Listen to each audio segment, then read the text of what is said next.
I had illusions of coming onto this podcast with a blowout and incredible makeup and all these things in my postpartum self. But I am here, if you're watching this on video, in my real postpartum self. This is 8 weeks postpartum. I have had the baby. We are on a new journey. We are here. We are live, and we are answering questions today. Some of these are juicy. These are great questions. I am excited. And baby girl might be joining us. So if you're watching this video, she might join us. She might not. And if you're listening, then hi guys, my loves. Welcome. I am so excited to see you, to hear from you. I am feeling good. I am feeling spicy. I am feeling saucy. The thing is, I wanted to be here and come in my authentic self. My postpartum journey has been very different to my first one. And if you're interested, I will make that postpartum episode. Tell me, and I will deliver to you what you request. In this one, though, I asked you for some questions. I screenshot some off the top of my head, and they are to follow because I want to catch up. I really want to catch up. And if you want that postpartum journey, then we will partake in that postpartum journey. But this baby's very different. She's a very different woman than my first child was. And it's different. I am excited to tell you about it. She's 8 weeks old as of now. My mum came to visit me. Everything's been going really fast. I'm working on a super secret project that is going to blow your mind. You're going to love it. And that has been taking up all of my time. I am working so much, raising 2 kids. As they say, if it is not a challenge, it is not worth it. So I am excited. Let's get on with the first question. Feminine energy practices that have helped you in the last few months. I presume you mean in the postpartum journey. And the feminine energy practices that have helped me in the last few months is knowing that I am woman. I am woman means we are capable of so much. We are capable of incredible things. We're capable of creating life. We are capable of inspiring others. We are so capable. And I'm going to take my hair out now in order to be the lioness that I am. Wow, natural texture come through. We are capable of so much. And the true feminine energy practice that has helped me is just that knowledge, because right now everything is at 100 miles an hour. Everything is fast, everything is exciting, and everything is furious. And I would be lying to you if I said, what I do is I have this bubble bath and then I put this face mask on, throw that in the garbage and out the window. Sometimes it's time to acknowledge that these times when you feel overwhelmed, especially if you've got kids and work and everything, know that this is the most needed you will ever be and that you will ever feel. And there is something so beautiful because there is seasons in life. There are seasons in life, and you must understand that sometimes feminine energy practice just means acknowledging that you are in that queen and that mother role where everyone is relying on you, everyone is relying on your feedback, everyone wants a piece of you essentially. And it can be overwhelming, but it's also so amazing. It's not always about the beautification of life, but more on that in other videos. Thoughts on how much talking should happen in the talking phase before meeting. Baby, the amount of talking that should happen in the talking phase before meeting is the amount of time you have to spare. Now me, I don't have the time to spare. I have the children, the business, the husband, so why am I even talking to a guy? But me, let's just say I don't have the husband. I don't have time to spare. So that's the amount of talking that should happen before meeting. I don't have time to liaise with you in these conversations, stroking your ego, checking up on how you are. I don't have time, home slice. But if you have time, if you, Rebecca, have time, I don't know what your name is, but let's call you Rebecca for shits and giggles. If you have time, then entertain the guy. Entertain 20 guys in your messaging back and chats and forwards. But know this, it will deplete your feminine energy. Feminine energy means self-value and self-worth in this case. It will deplete it. Why will it deplete it?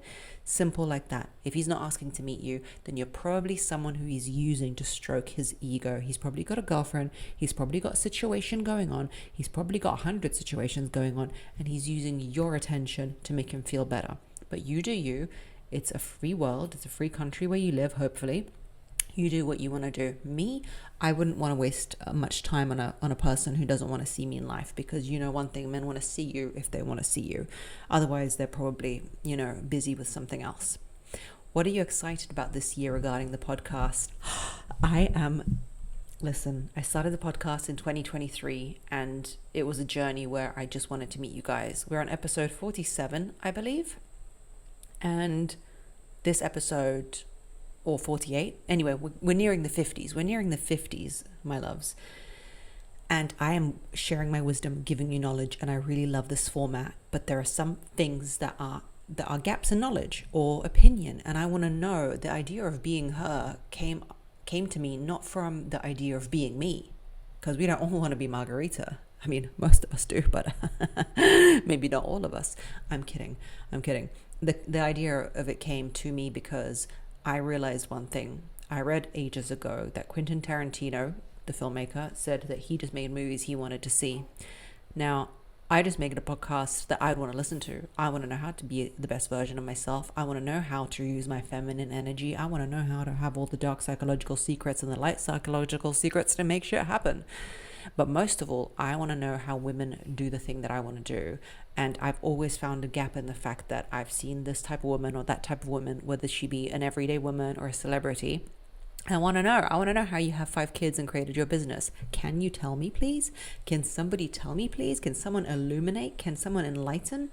And for me, that is the trajectory of the podcast. Being her is not just going to be about being Margarita, but it's going to be about women who I find inspiring and what is it that they bring to the table, which is themselves. Yes, ladies, it's themselves, and how they made it happen. And I'm so excited for that. It's going to be maybe different formats. It's going to be conversations, and it's going to be, different locations, and maybe, a lot.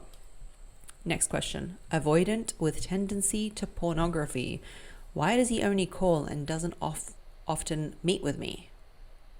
My question is, why are you hung up on an avoidant with a tendency to porn who doesn't want to meet up with you on calls? You're telling me that the requirement to have your attention is to be someone who's avoiding you, wants to look at other naked women non-consensually, as in these women are not even in his life for real. He's voyeuring, he's viewing them through the medium of film to masturbate over them.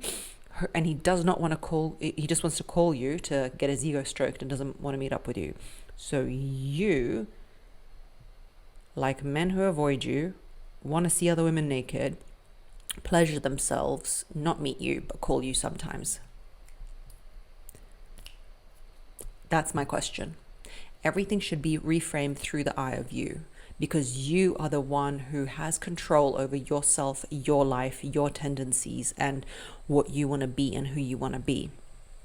You asking me why he calls you and doesn't want to meet with you is very simple. Is because he's not physically interested in meeting with you. He doesn't have the time for that. He is avoidant. Maybe he's not even avoidant. Maybe he's just avoiding you. Let's be harsh about it. We're not everybody's piece of cake. We might be the nicest pie in the world, but not everybody loves pie. So listen, honey, you got to ask yourself why that is the requirement to get into a seat at your table. I'm not sure why, but you need to ask yourself that question. Next question. Guy I'm seeing comes from a family of divorce all around. Can this negatively impact on him wanting to settle? I'll tell you like this. I come from a family of divorce, and it impacted me in the way that I became interested in what it is to have family. It became something I highly value, and it became something I strive for and have always strived for. In fact, every serious boyfriend I've ever had came from a family without me even planning this, without me even trying for this, without me even knowing. But he always came from a family of parents that were together, and a big family, I think, is something I was attracted to, like finding out how it works. So children of divorce aren't necessarily ones who will also divorce and don't believe in marriage. There are guys who are like, well, my parents got divorced, so I don't believe in marriage. It doesn't work. And that's fine. But I would say, talk to the guy, see what he says. Listen to what he says. People tell you who they are, believe them. So if he's there going, I don't believe in marriage because my parents got divorced, cool. We're not going to convince you, Derek, John. But if he says, look, it's something I'm so interested in because my father left, it can make some of the best men out there. Next question. Can men that don't desire 100% to get married change their mind? This episode is brought to you by IQ Bar. Guys, you know I'm a keto girly, I'm a paleo girly. That is how I feel my best. And I've been trying the IQ Bar because I'm overwhelmed with children. Yes, I only have two, but one is very small and the other one is even smaller, 2 months old to be precise. I'm running a business and a home, and sometimes I want that quick protein and a power up without having a meal, and I struggle to do that without having to cook. This IQ Bar saves the day. For me, it's all about the IQ Bar. They've got some amazing flavors. I like the chocolate and sea salt because it gives you that, dessert flavor without having a dessert. So start each day right with IQ Bar's brain and body boosting bars, hydration mixes, and mushroom coffees. Their ultimate sampler pack includes all three, by the way. Get 7 IQ Bar flavors to try them out, 4 IQ Mix flavors, and 4 IQ Joey flavors.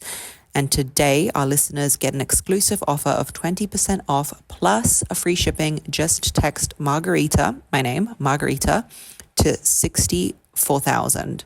That's 64,000, 64000. This is the ultimate sampler pack. It's a great way to try all IQ Bars. The IQ Bars are gluten-free, dairy-free, soy-free, GMOs, and keto and paleo-friendly. So yeah, whether you're running errands like me or running a marathon, try these out. Refuel smarter with IQ Bar's ultimate sampler pack. That's 7 bars, 7 IQ Bars, 4 IQ Mix sticks, and 4 IQ Joey sticks. And now our special podcast listeners get 20% off all IQ Bar products. Plus, get free shipping. To get your 20% off, just text Margarita, my name, to 64,000. That's 64000. Get your discount by texting MARGARITA, Margarita, to 64,000. That's Margarita to 64,000. Message and data rates may apply. See the terms for details. Yes, people can change their mind, but I will say this. I have seen men turn on their heel and get married once they meet their dream girl. So if he's saying to you that he doesn't want to get married and that he doesn't desire to get married, it's either he really doesn't believe in marriage, and why are we in the camp of changing people's minds? You're not here trying to, sell a pyramid scheme. Just leave him be. He doesn't believe in marriage. He doesn't have the same values as you. Write that down in your diary of things that you don't match on, and maybe you want to still keep talking to him, but it's in the category of things you don't match on. Or you're not his dream girl and he doesn't have the guts to tell you that, or kind of the politeness, like it's not the polite thing to say, is it? So he doesn't want to tell you that and hurt your feelings. You've not inspired him to want to marry you and lock you down, so he's just saying that he doesn't believe in marriage. Now, do you want to change his mind and make yourself change? I did an interview this morning for a publication that talked about how to believe that you are good looking and have high value and all that stuff. And one of the points I made, and I think it's applicable in this case, is that you should be with a man who thinks that you are absolutely the epitome of gorgeousness, of gorgeous. Like, I'm not everyone's, piece of cake, pie, whatever it is. Like, I'm not the ripest peach in the world, but for some reason, my husband likes my type. I don't know what it is. Maybe he likes, I don't know, whatever it is I am. I'm not everyone's type.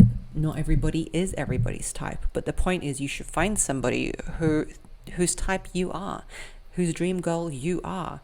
Your humor, your looks, your body, your typology. My husband's not everybody's type, but I love a mixed king. That's my preference. When somebody's a mix of 2 ethnicities, I'm like, wow, you're so fascinating looking. Look at you with your unique self. So maybe that's just my type. Everyone's got their own type. So listen, don't change his mind. You're either not his type or you're working against someone's typology, and it's just not worth it. Next question, tips for keeping attraction in long-term partners.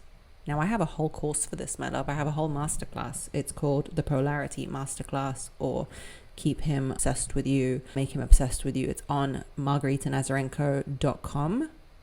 I've got it along with the, oh, hello, baby girl. She is stirring. Check it out.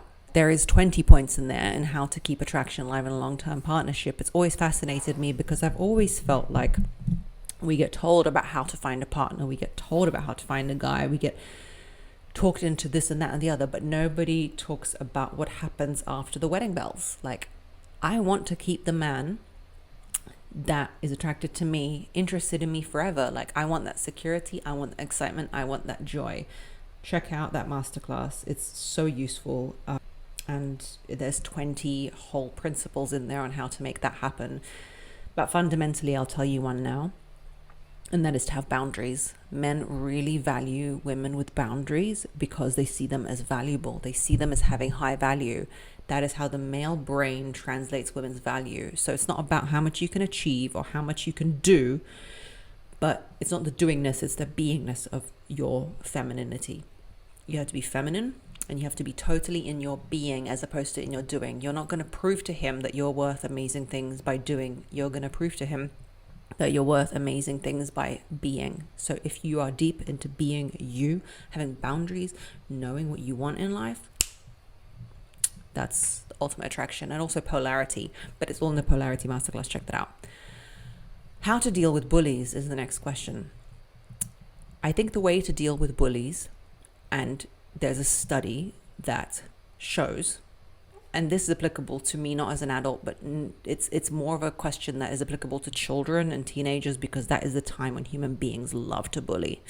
It's like how they work out their muscle. I don't know why people do it. And obviously this whole notion of like, if somebody's, a bully, it must mean they're bullied at school, at home.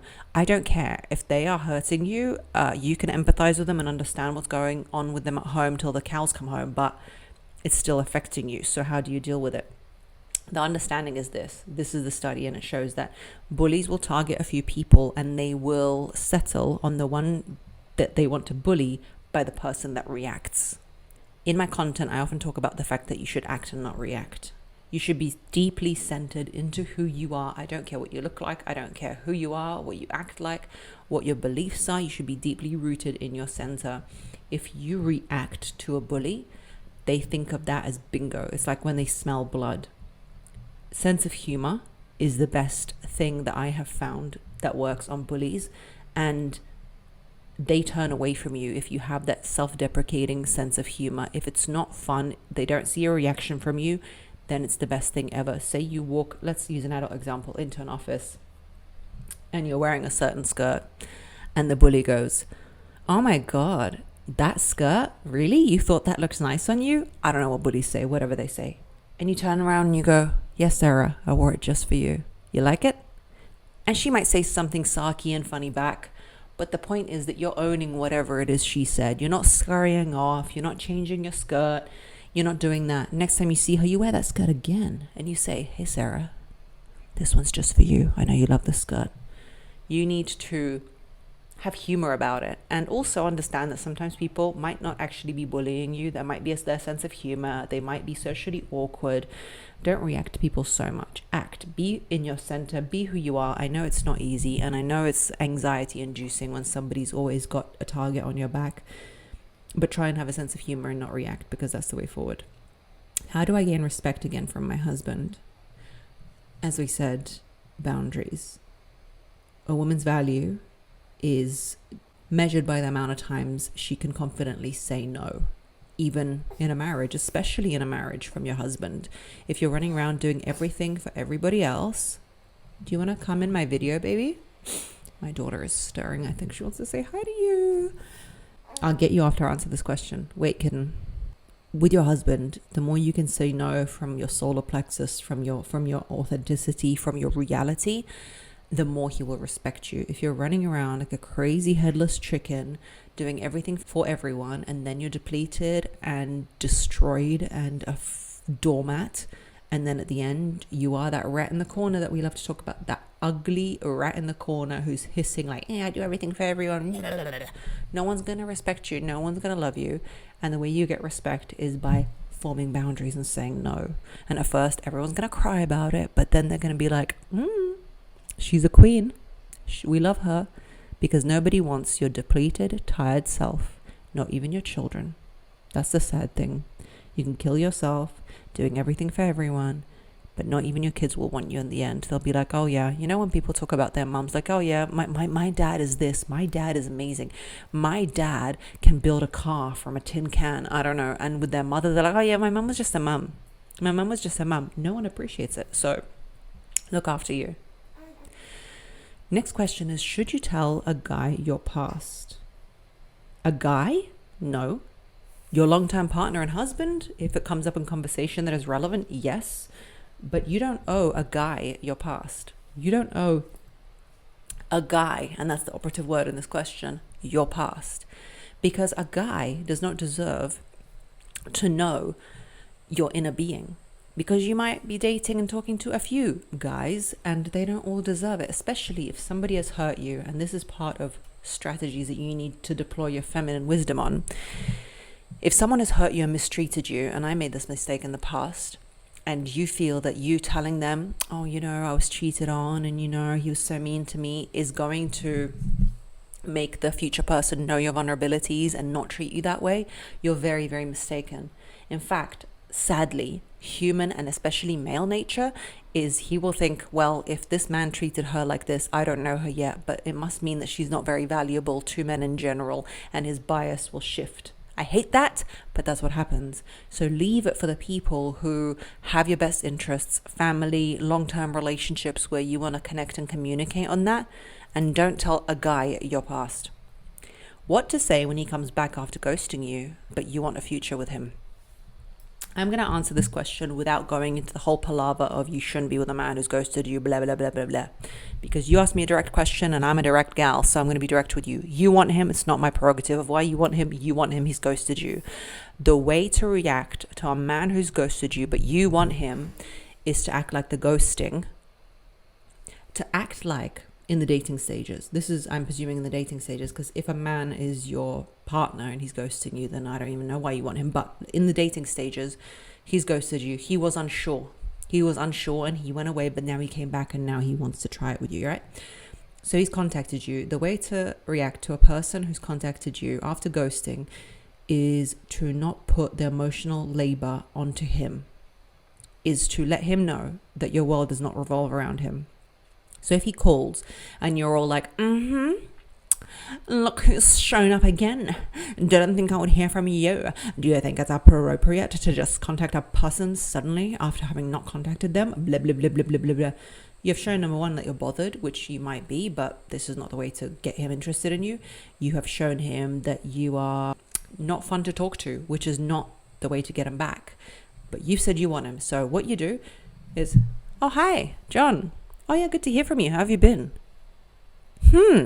Oh, yeah, you've been through that? Oh, my God, me and Rebecca, we got the most amazing latte at this cafe. Yeah, it was so good.